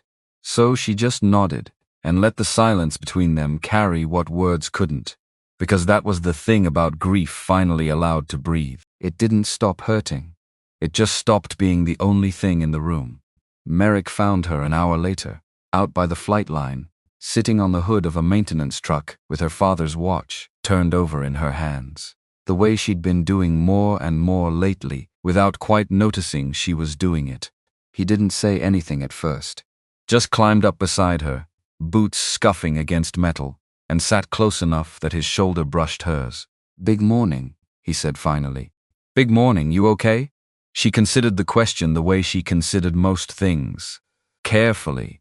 Honestly, "I don't know yet," she admitted. 9 years I've been building toward exactly this.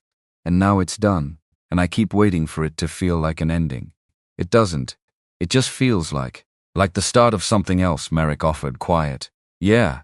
She looked at him, surprised, the way she still occasionally got surprised, by how well he'd learned to read her in 6 months, when it had taken most of a decade for anyone else to bother trying.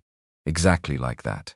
They sat in silence for a while, the flight line quiet around them, a light breeze carrying the smell of salts and jet fuel that Marlowe had stopped associating with grief somewhere in the last few months, without quite marking the exact day it happened. "Can I ask you something?"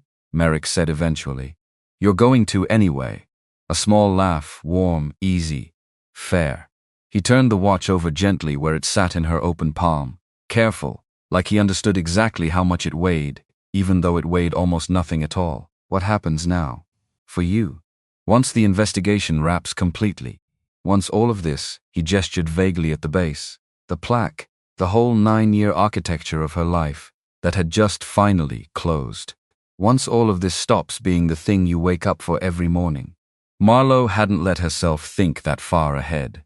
Hadn't let herself think past the plaque, past the hearings, past the careful daily discipline of building a case strong enough to survive scrutiny. "I don't know," she said honestly.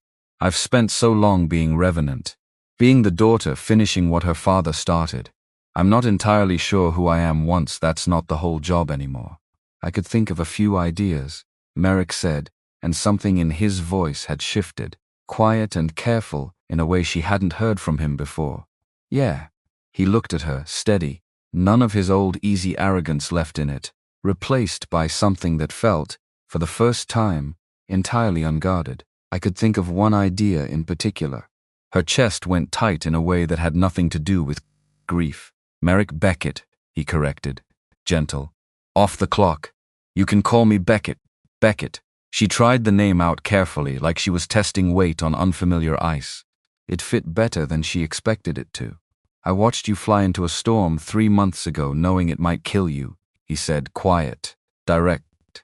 "Watched you document your own attempted murder in real time because you needed the evidence more than you needed to be safe. I've never in my life seen anyone do something like that. And somewhere in the middle of being terrified out of my mind watching it happen, I figured out something I probably should have figured out weeks before that." "What's that?" "That I don't want to just fly your wing, Marlowe." His voice was low now, honest in a way that cost him something to say out loud. "I want to be the person you come home to after, whatever after looks like for you." Marlowe sat very still, her father's watch cool in her palm, the flight line quiet around them, and felt something in her chest that had been braced and guarded for 9 straight years finally, carefully, begin to loosen. "I don't know how to do that," she admitted. "I've spent so long being the person who watches everyone else, who catalogs, who waits. I don't know how to be the one who lets someone in." "You already did," Beckett said simply. "Weeks ago, in a simulator bay, when you told me to fly clean instead of telling me to get lost. That was you letting someone in. You just didn't call it that yet." She looked at him for a long moment. The same man who'd once called her mouse over an open channel and laughed when the whole squadron laughed with him. The same man who'd flown close enough through a killing storm to document every second of an attempt on her life, hands steady on his own controls the entire time, so hers wouldn't have to be steady alone. "Okay," she said quietly. "Okay?" "Okay," she said again, a small, real smile finally breaking loose across her face. The kind she hadn't let herself wear freely in longer than she wanted to admit. "You can be the person I come home to after." Beckett Merrick smiled back at her, wide and unguarded, and for a moment neither of them said anything else at all. Just sat together on the hood of a maintenance truck at the edge of a quiet flight line, her father's watch resting between them, the bass humming steady around them the way it always did, indifferent and ordinary, and, for the first time in 9 years, exactly enough. That evening, Marlowe called her mother, the way she did most evenings now, the habit rebuilt slowly out of 9 years of silence into something warmer, something neither of them took for granted anymore. "The plaque looks beautiful," Margaret said, her voice still thick from the morning. "I keep thinking about how proud he'd be, not just of what you found, of who you became finding it." "I had help," Marlowe said, "the whole way, I know." A pause, warm knowing. "Chief Dobbins told me about the young man, Merrick." Marlowe felt heat rise in her cheeks despite herself. "Mom, I'm not asking for details," Margaret said, laughing softly. The kind of easy laugh Marlowe hadn't heard from her in years, maybe not since before. I just want you to know something, sweetheart. Your father would want this for you. Not just the truth, not just justice. He'd want you to have a life on the other side of it. A whole one. Not just 9 more years of carrying something alone. I know, Mom. Do you? Marlowe looked out her window, toward the flight line, toward the water beyond it, calm now under a sky finally clear of storms. I'm starting to, she said honestly. For the first time in a long time. I'm starting to. And somewhere out past the base, past the water that had once taken everything from her family and had, in the strangest, hardest way, eventually given the truth back, the tide moved steady, and even in the dark, carrying nothing but ordinary night now. No more secrets left beneath its surface. No more names waiting quietly to be found. Marlowe Adler closed her eyes that night, with her father's watch on her nightstand and Beckett Merrick's number saved fresh in her phone, and slept, for the second night in a row, without a single unanswered question pressing down on her chest. Some debts, she was learning, didn't just get paid. They got followed, eventually, by something new. Something worth staying quiet long enough to actually notice arriving.